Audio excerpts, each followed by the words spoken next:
Honestly, I'm not too sure what to call this, so I will simply call it an egg, beer, and codfish snack inspired by Jamaican cooking.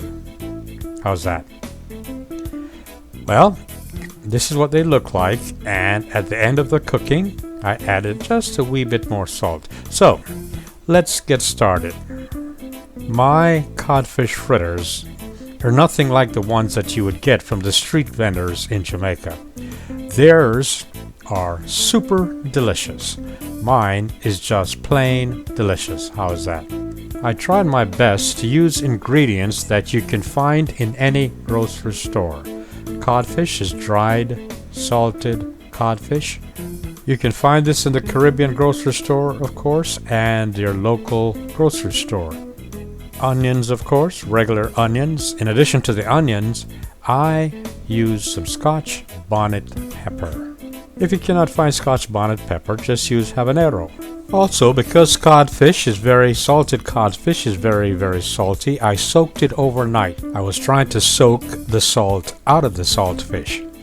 No matter where you are, the big game is coming up, and you'll want to have a snack as you enjoy your favorite lager beer. Mine happens to be Red Stripe, but you have your favorite, and you're free to use your favorite lager beer. Back to the ingredients. As you can tell so far, I used onions, I used scallion, green onions if you will, and I chopped those up really fine. Those are my favorites. I should have said some of my favorites because I did use other things, such as thyme. I used thyme, and I also used garlic. Anyway, I used my favorite cooking oil, which is coconut oil. I like using coconut oil. And at the end, I also made another batch using a little bit of Jamaican curry powder, and I added some Parmesan cheese. Good. No matter where you are in the world, and no matter what your favorite sport, whether it's football, tennis, cricket, or American football or soccer, I'm sure that having a snack with your favorite lager beer while you watch your favorite team is a pastime enjoyed by all, men and women. So, everything is chopped up for the blender. Onion, garlic, thyme, a dash of vinegar, Scotch bonnet pepper if you have it, habanero, it will do just as good. And it's all chopped up and ready for the blender.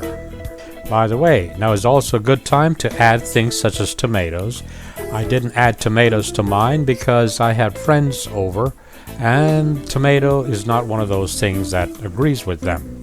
Also, I wanted to make mine gluten-free. That is, as gluten-free as I could. I use rice flour instead of wheat flour. As you can tell, I believe that cooking should be fun. So you add whatever you like. Chopped onions, chopped garlics, whatever you like. You add it in there. Make it personal. Make it fun. By the way, I tried my best to explain cricket to a friend of mine, and they thought perhaps cricket was a copy of baseball. Sometimes it's better off not to say anything, really. No matter, we're talking about a game that you enjoy, whether it's soccer, football, or whatever. Now, if after blending you want it to be more moist, well, just add some more vinegar. Better yet, add some beer to the blender. Okay, so to recap, I added about 2 ounces of codfish and 1 onion and all the other goodies, and I blended together. Now for the next part of the recipe. I used 1 egg, and to that egg I added maybe a 1/4 cup of my favorite beer, which happens to be Red Stripe, but then you have your favorite beer. And then I beat it up well. The egg and beer. I beat that up well. Is egg gluten-free? You know, I don't know, but I hope not, because I'm trying to make this as gluten-free as possible. No, I personally am not gluten intolerant, but I do have friends who prefer not to eat any product with gluten. So, to the egg beer, I added the codfish, onion, and thyme, and all the little goodies that were mixed together, And this is what it looks like. Not very pleasant, is it? But that's what it looked like. Next came the rice flour. Now, as I said, I'm using rice flour, and this is what it looks like. You notice that it looks very much like wheat flour, but the texture is a little bit different. I don't know how to explain that until you actually use it. You'll see what I mean. And I started off with maybe a cup, and I added and mixed, until I reached a point where the batter was the consistency that I thought it should be. Very much like, but you don't want to mix it too much, really. You want to very gentle, because if you overbeat it, it's not going to work. It's a funny thing about this sort of batter. I'm sure you can judge the batter. It looks somewhat like, I'm not sure, but take a good look and you can judge the consistency for yourself. It is not quite as runny as a pancake batter.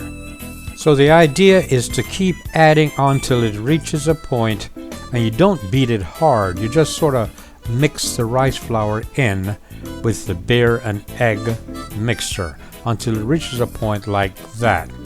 That is perfect. As you know, I like to cook with coconut oil, and I do every chance I get. Now, I drop a tiny bit of batter into the coconut oil to test to see how hot it is. And once it starts to sizzle, then I begin to add my batter into the coconut oil. Just gently drop them in, just like that, and be patient. And as you do, you keep an eye on those little babies now, and watch the edges. That's the key. Keep watching the edges. Once the edges begin to get a little brown, that's your indicator that, oh, if you can't get a little bit of batter out, don't worry about it. Okay, you can get it out sooner or later. But anyway, once the edges get a little brown like that, it's time to turn them over. Don't burn yourself. Flip them over and cook them on the other side.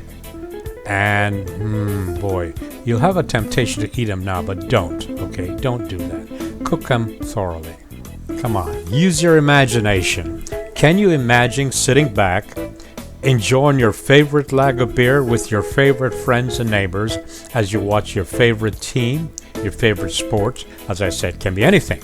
Cricket, football, rugby, anything. Tennis. And these things, just keep munching on them and drinking beer. Munching on them and drinking beer.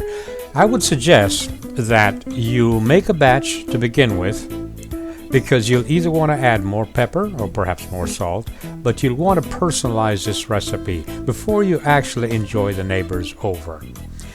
Of course, on a bed of white paper towel or any color, I don't care, you place these yummy goodies.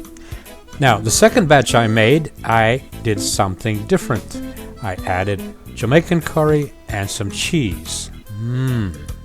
I would like to take credit for the additional cheese and curry powder, but I can't. That came from someone else, and it was a wonderful suggestion.